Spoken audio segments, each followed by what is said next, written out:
একটা হাইট রয়েছে স্ক্রু করে তারপরে আটা হয়ে গেছে। এটা আমি আটার পরে দেখে নিচ্ছি যে ওয়াটার লেভেল ঠিকঠাক আছে কিনা।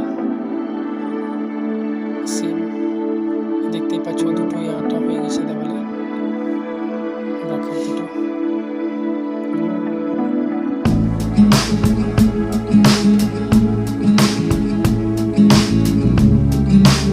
ওয়াটার লেভেলটা ঠিকঠাক ছিল না, পরে দেওয়ালটা আমার সমান ছিল না, সেই জন্য নিচে প্যাকিং হয়েছে।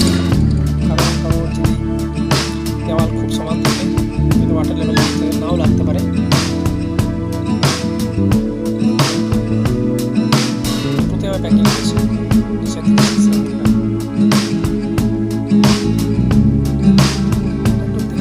ঠিকঠাক হচ্ছে কিনা, কিছু চলছে কিনা, ওটা লাগছে কিনা।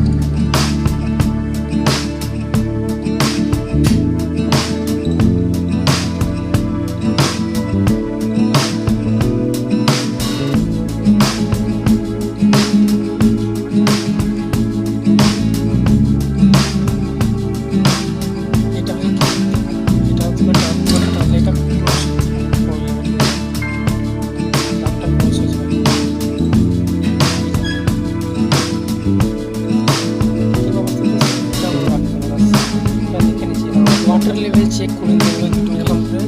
যেটা বাঁ দিকটা আছে বাঁ দিকে দেখতে হবে, যেমন সামনে ফ্রন্ট সাইডটাও দেখি ওয়াটার লেভেল দেখো ঠিক আছে একদম ওকে।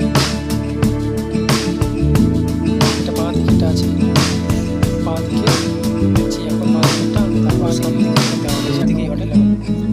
আমার দেওয়ালটা ঠিক নেই সেই জন্য ঠিক কোন সাইডে ওয়াটার সামনে দেখা যাচ্ছে দিকে অনেক বেশি করে নিচে নিচে নিচ্ছি।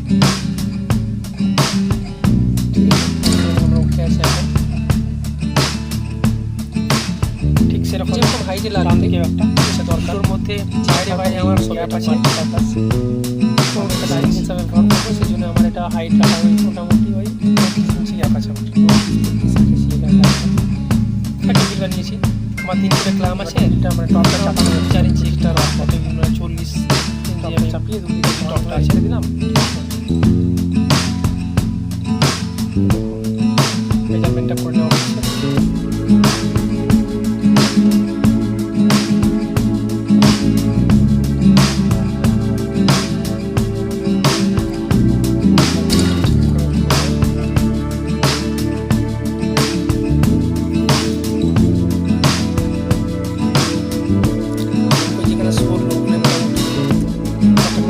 গ্যাপ চাই টোটাল যেমন ব্র্যাকেটের বডি ব্র্যাকেটের গা থেকে গ্যাপ।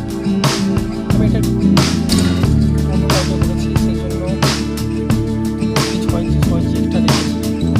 আমার ব্র্যাকেটটা 3 ফুটে ছিল আর আমি এটা 4 ফুটে দিয়েছি, সেই জন্য এরকম করেছি। অন্যরকমও করতে পারো তোমরা চাইলে। দুদিকে 6 ইঞ্চি করে ছেড়ে এই যেমন গাটা দেখতে পাচ্ছ এখান থেকে 6 এম ছাড়াবো, ঠিক আছে।